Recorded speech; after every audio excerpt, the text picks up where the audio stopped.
Welcome to Parrotoonz, a fun way of learning. Hello friends, I'm Pip. Today we will learn shapes. This is a circle. A circle is round, like a ball.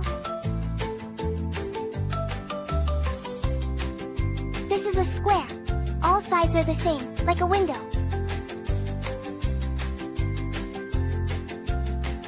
This is a triangle. 3 sides, like the roof of a house.